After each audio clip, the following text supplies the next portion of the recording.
All right, let's kick off this deep dive. We're headed to Ireland today. Our listener is curious about this island nation, and we've got a stack of articles ready to go, mostly excerpts from the Wikipedia page. Should be interesting. Yeah, definitely. Lots to unpack. We'll be diving into Ireland's, well, everything really. The land, the people, their history, culture, how their economy works, the whole 9 yards. We'll even touch on some of their unique traditions. Did you know their national sport is hurling? Hurling. Yeah. It's this wild game. Think like a mix of lacrosse, field hockey, and rugby all in one. Fast-paced, kind of chaotic, definitely a testament to Irish spirit. Sounds intense. Okay, so before we get lost in the Craic, as they say, let's start with the basics. Could you set the scene geographically for us? Where exactly is Ireland and what's it like? Sure. So picture this. Rolling green hills, those dramatic cliffs you see on postcards, and ancient ruins all surrounded by the vast Atlantic Ocean. That's Ireland in a nutshell. It's an island, yep, but it shares the island with Northern Ireland, which is part of the UK. Right. Always forget about that. It's not just an island, it's a shared space. Exactly. A vibrant tapestry of, a mix of natural beauty and a complex history. Yeah, got it. So when we talk about Ireland, what are some of those must-see spots, those iconic landmarks? Well, you can't talk about Ireland without mentioning the Cliffs of Moher. Towering cliffs, hundreds of feet high, just plunging into the Atlantic. Absolutely breathtaking views. I've seen pictures. Definitely dramatic. Oh, and then there's the Giant's Causeway, a natural wonder like no other. Formed by volcanic activity millions of years ago, picture thousands of these interlocking basalt columns like stepping stones for giants right on the coast. Okay, that one's going on my bucket list. It's like something out of like Game of Thrones or something, mythical. But let's move inland a bit. What about the heartland of Ireland? What defines the landscape there? The River Shannon, longest river in Ireland, cuts right through the heart of the country, feeds into all these beautiful lakes, Lough Corrib being the largest. Imagine cruising down the Shannon, surrounded by lush, green countryside, charming villages. It's an experience. Sounds idyllic. Okay, Shannon River cruise added to the list. And what about mountains? Ireland have any of those? Oh, they do. The highest peak is Carantúil Hill, located in the McGillicuddy's Reeks mountain range in the southwest. It's not the Alps or anything, but still offers a good challenge and some amazing views. So you've got coastlines, lakes, mountains, pretty diverse for a relatively small island. Yeah. But what about the people? Tell me about the Irish population, its past, its present. Well, population's had its ups and downs for sure. You know, back in the 1960s, immigration was high. Population dipped to like 2.82 million, a real low point. Wow. But now, it's booming. Over 5.3 million people and growing. A real comeback story. What fueled that turnaround? A few factors. Birth rate's higher than in many European countries, plus they've seen a surge in immigration. Oh. I see. But it's hard to talk about Irish population without thinking about the Great Famine, right? That must have left a lasting impact. Absolutely. The Great Famine was, devastating. Mass starvation, disease, emigration. It's a dark chapter in their history, no doubt. Yeah. But it also speaks to the resilience of the Irish people. They've overcome incredible adversity. And now with a mix of those born in Ireland and newcomers, what languages do you hear on the streets? English is everywhere. That's the dominant one for sure. But Irish is an official language too, a real symbol of their heritage. There are even these designated areas, Gaeltacht regions, where Irish is the main language spoken. It's like holding on to their past, their roots, even as the world changes around them. What about religion? Ireland's historically been pretty Catholic, right? Yeah, Catholicism has been a major force in Ireland for, centuries. Still is, to a degree. About 69% of the population identify as Catholic. But it's changing, becoming more diverse. You see other Christian denominations, Islam, and a growing number of people with no religion. So following global trends, I guess? Secularization and all that? Now, shifting gears a bit, let's talk about their economy. Ireland had this incredible boom, Celtic Tiger era, right? The Celtic Tiger? Oh yeah. Think rapid growth, fueled by foreign investment, especially from the U.S., and favorable tax policies. Back in the 90s, Ireland was like the place to be, attracting all these multinational companies. They went from, a relatively poor country to one of the wealthiest in the EU. Quite a transformation. But then the 2008 financial crisis hit. How'd Ireland fare? They were hit hard, to be honest. Their reliance on foreign investment and a housing bubble bursting, it exposed some vulnerabilities. But they bounced back. The Irish, they have this incredible ability to adapt, to overcome challenges. So they weathered the storm. What's the secret to their economic resilience? Well, a few things. They have a highly skilled workforce, which is very attractive to foreign companies, and they've built a very open economy, one of the most liberal in the world, actually. Plus, even with efforts to harmonize their tax policies, their corporate tax rate is still pretty competitive at 12.5%. So they've found a way to thrive in the 21st century. But beyond the economics, what about the political and social landscape? What makes Ireland tick? At their core, they're a parliamentary republic. President is head of state, prime minister running the government. But what's interesting is their social progressiveness. I mean, look at the 2015 referendum that legalized same-sex marriage. A landmark moment really speaks to how much Irish society has evolved. But beyond politics, what about the culture? What defines Irish culture? Think of it as a tapestry, woven from ancient traditions, literary giants, soul-stirring music, and those unique Irish sports we talked about. Sounds like we're about to embark on a cultural adventure. But before we dive into all that, we need to take a quick break. We'll be back in a moment to explore the heart and soul of Irish culture, so don't go anywhere. All right, so we've covered a lot of ground. Ireland's geography, economy, even a bit about the people. But what about daily life, like their education system, for example? Yeah, good point. Education is, crucial to any society. And in Ireland, they take it seriously. They've been putting a lot of resources into it, budgets up to like 9.5 billion euros in 2017. That's significant. What does that look like in practice? What's their system like? Think of it as a three-tier system. Yeah. Primary school, secondary school, then higher ed. They call it third level. Okay, classic structure. Right. Public primary schools, a lot of them are under the patronage of the Catholic Church, which is interesting given, the history we talked about.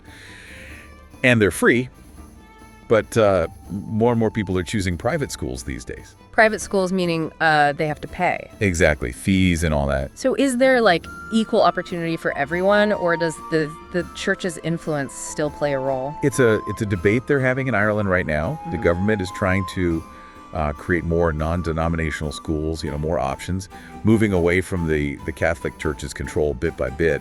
It's a delicate balance, isn't it? Tradition versus, the needs of a modern society. What about university? How do students get there? They have this exam, the leaving certificate, taken at the end of secondary school, kind of like our A-levels or SATs. Those scores determine where they go to uni.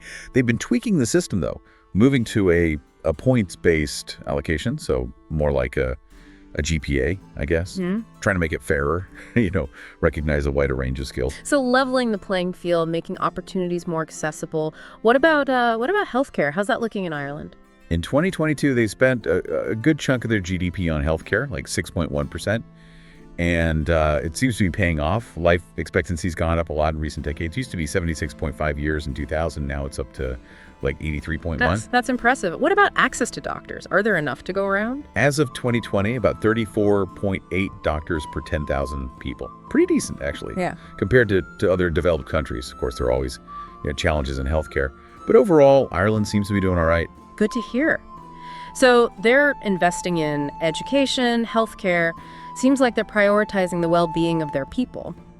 But we talk about the economy, the Celtic Tiger and all that. Is everyone benefiting from this economic success? That's the big question, isn't it? Yeah, Ireland's considered wealthy, one of the wealthiest in the EU. But the wealth isn't always evenly distributed. They have a Gini coefficient, measures inequality, and it was pretty high in 2017. It means there's a significant gap between the rich and the poor. So a reminder that economic growth doesn't always translate to everyone doing well. What about getting around in Ireland? Infrastructure, transportation, all that. Actually, Ireland ranks pretty high in the Logistics Performance Index, meaning their transportation system is quite efficient. Their road network's gotten a lot better, especially with all the investment in motorways. That's good, but reminder for anyone planning a road trip, they drive on the left in Ireland. Right, don't forget that. And fun fact, even though Ireland uses the metric system, you might still see distances in miles, especially on older signs. Interesting. Okay, what about public transport? Options for those who don't want to drive? They have a pretty good bus system, covers most of the country. And then there's the train system. It's not as extensive as some other European countries, but they're working on it. Expanding, modernizing, all that. So, options for everyone. Being an island, air travel must be pretty important too, right? Definitely. Several international airports, the main one being Dublin, connects them to, pretty much everywhere. And of course, Ryanair, it's headquartered in Dublin. They're a big player in the European budget airline market. Right. So getting to and from Ireland, not a problem. Let's switch gears again, talk about energy. How does Ireland power itself? This is where things get a bit complicated. They've made some progress with renewable energy, but they're still behind a lot of other EU countries. In 2022, renewables only made up about 13.1% of their energy consumption. The lowest in the EU, actually. Really? That's surprising. I would have thought Ireland, with all the green landscapes and, their focus on sustainability, they'd be further along. What's holding them back? It's a mix of things. Historically, they've relied a lot on fossil fuels. And shifting away from that, it takes time, a lot of investment. Plus, their economy's been growing, population's increasing, energy demand's going up. It's a challenge. So they're trying to juggle a lot. Growth, sustainability, all that. Are there any specific issues within their energy situation that stand out? One thing that's interesting is the rise of data centers in Ireland. They've become a hub for like Google, Facebook, Amazon, all the big tech companies. But these data centers, they use a ton of energy. In 2023, they actually consumed more energy than all Irish households combined. Wow, that's a statement. Seems like Ireland's at a crossroads trying to balance their economic success with the need for a sustainable future. Let's talk about Ireland's relationship with the rest of the world. They're part of the EU, but not Schengen. Why is that? It comes down to the open border with Northern Ireland. Northern Ireland being part of the UK, joining Schengen would mean border controls, and that could disrupt the peace process there, which is something Ireland wants to avoid. Right. So a complex situation with a lot of history. What about their military? Do they have a standing army, or do they rely on the EU? They have their own defense forces. In 2019, the Army had around 8,700 personnel.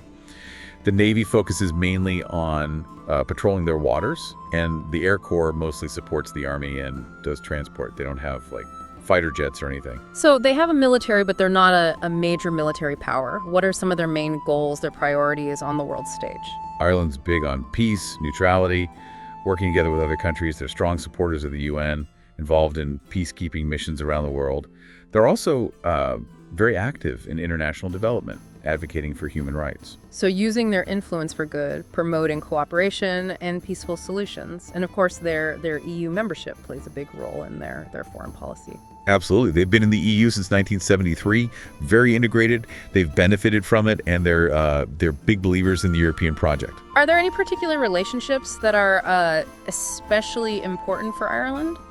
One that stands out is their relationship with the U.S. Millions of Americans claim Irish ancestry, so those historical and cultural ties are strong.